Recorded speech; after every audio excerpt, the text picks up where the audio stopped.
नमस्कार, मराठी अपडेट गुरु या यूट्यूब चॅनलवर मी ओमकार सर्वांचं हार्दिक स्वागत करतो। बीएड कॅप प्रोसेसपासून अगदी कॉलेजमध्ये ॲडमिशन मिळेपर्यंत खात्रीशीर माहिती आपल्या चॅनलवरती दिली जाते। तर आज आपला या व्हिडिओचा थंबनेल असा होता, तर बीएडचा कॅप राऊंड साधारणतः 21 तारखेला कॅप राऊंड 1 लागणार आहे।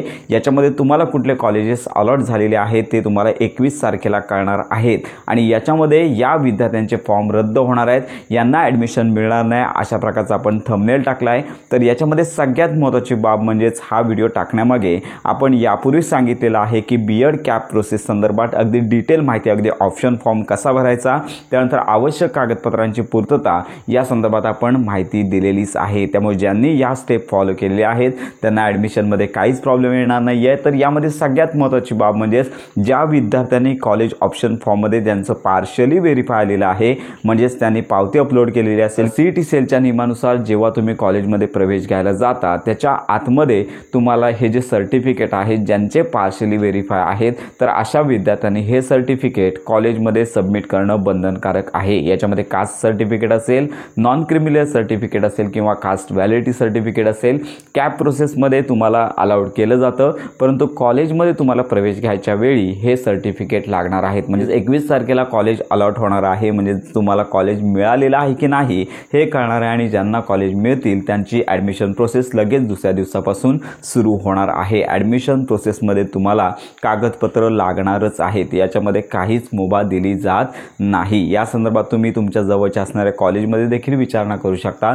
तर आवश्यक ती कागदपत्रे सबमिट केल्यावरतीच तुमचा ॲडमिशन आहे तो कन्फर्म होतो आणि त्यानंतर पुढील ज्या स्कॉलरशिप योजना असेल तर यांचा लाभ तुम्हाला दिला जातो। त्यामुळे ज्यांचे पार्शियली व्हेरीफाय आहे त्यांनी लवकरात लवकर कागदपत्रे काढायची आहेत, कारण का आता आठवडाभरातच ही प्रोसेस कॅप राऊंड 1 ची पूर्ण होणार आहे। जर तुमचा नंबर लागला तर तुम्हाला ॲडमिशन घ्यायचं आहे। त्यामध्ये दुसरी महत्त्वाची बाब होते की बेटरमेंट ऑप्शन असेल किंवा फ्रीज असेल, तर या संदर्भात आपला माहिती व्हिडिओ यापूर्वीच अपलोड करण्यात आला आहे, तो तुम्ही पाहून घ्यायचा आहे, जेणेकरून तुम्हाला कॅप राऊंड 1 आणि 2 याच्यामध्ये काही संभ्रम राहणार नाही आहे। याच्या पुढे काय करायचं हे आपण सांगितलेलं आहे आणि वेळोवेळी माहिती आपल्या चॅनलवरती दिली जाणार आहे। आणि याच्यामध्ये अजून लक्षात घ्या की चुकीची मेथड जर टाकली तरी देखील तुमचा फॉर्म आहे रिजेक्ट होण्याचे चान्सेस असतात। त्यामुळे आपण जे कॅन्डिडेट आपल्याला फोन करत आहेत, कॉल करत आहेत, त्यांना आपण सांगितलेलं आहे की मेथडमध्ये एक लँग्वेज येते आणि इतर सब्जेक्ट आहेत ते तुम्हाला मेथडमध्ये पाहायला मिळतील। तुम्हाला ग्रॅज्युएशन, तर अनेक कॅन्डिडेट आहेत त्यांचे पोस्ट ग्रॅज्युएशनमध्ये त्यांनी सब्जेक्ट दिले होते,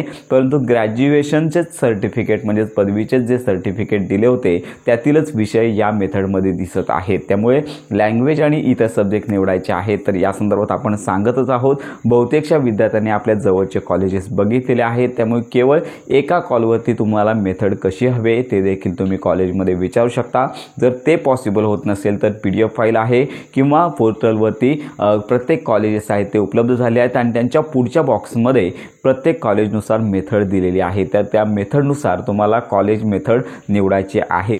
तर अशा प्रकारे ही मेथड निवडतेवेळी तुम्हाला काळजी घ्यायची आहे। त्यामध्ये दुसरी महत्त्वाची बाब म्हणजे ज्यांचे फॉर्म रिजेक्ट झालेले आहेत त्यांना देखील या पहिल्या आणि दुसऱ्या राऊंडमध्ये प्रवेश घेता येणार नाही आहे। तर अशा प्रकारे एकंदरीत सर्व विचार करता तुम्हाला प्रॉपर कागदपत्रांनिशी या राऊंडमध्ये उतरायचं आहे। तर आता साधारणतः 18 तारखेपर्यंत मुदत आहे। लवकरात लवकर तुम्हाला कॉलेज ऑप्शन फॉर्म भरायचा आहे। एकदा का तुम्ही कॉलेज ऑप्शन फॉर्म लॉक केला तर तुम्हाला याच्यामध्ये बदल करता येणार नाही आहे।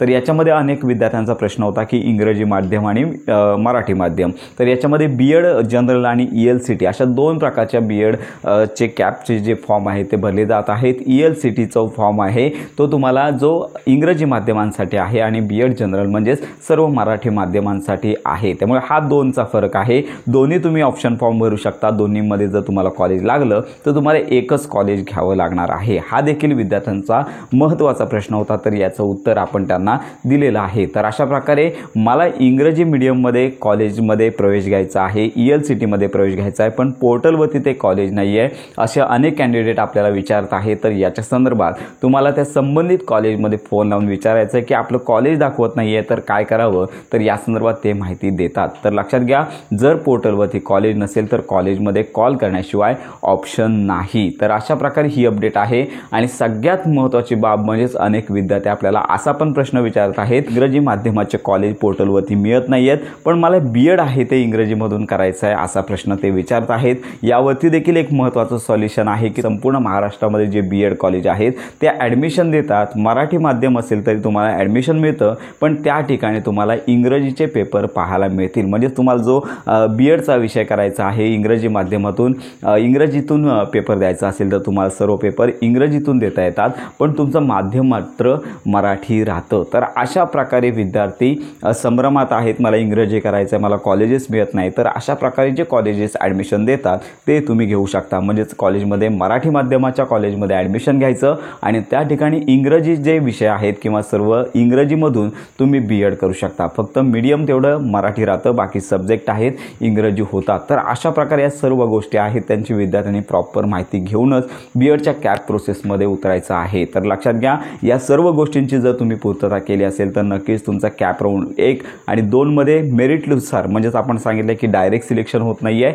प्रत्येक कॉलेजेसमध्ये जेवढे विद्यार्थी अर्ज करतील त्याच्यामध्ये जेवढं मेरिट लागेल तर कॅटेगरीनुसार ही जी निवड यादी आहे ती लावली जाते। तर अशा प्रकारे BEd कॅप प्रोसेसचा जो कॉलेज ऑप्शन फॉर्म आहे 18 तारखेपर्यंत भरायचा आहे आणि 21 तारखेला पहिली जी अलॉटमेंट लिस्ट आहे पहिल्या राऊंडची ती लागणार आहे आणि लगेचच त्याच्या दुसऱ्या दिवसापासून ॲडमिशन प्रोसेस सुरू होणार आहे। या संदर्भात आपण माहिती वेळोवेळी देणारच आहोत। तर अनेक कॅन्डिडेट आहेत त्यांना आपण सांगत आहे की प्रॉपर व्हिडिओ संपूर्ण माहिती पहा आणि त्यानंतरच त्यावर प्रश्न विचारा। अशा प्रकारे ही महत्त्वाची अपडेट सर्वांपर्यंत नक्की पोहोचवा। BEd कॅप प्रोसेस संदर्भात खात्रीशीर माहिती करता आपल्या मराठी अपडेट गुरु या यूट्यूब चॅनलच्या कनेक्टमध्ये राहा।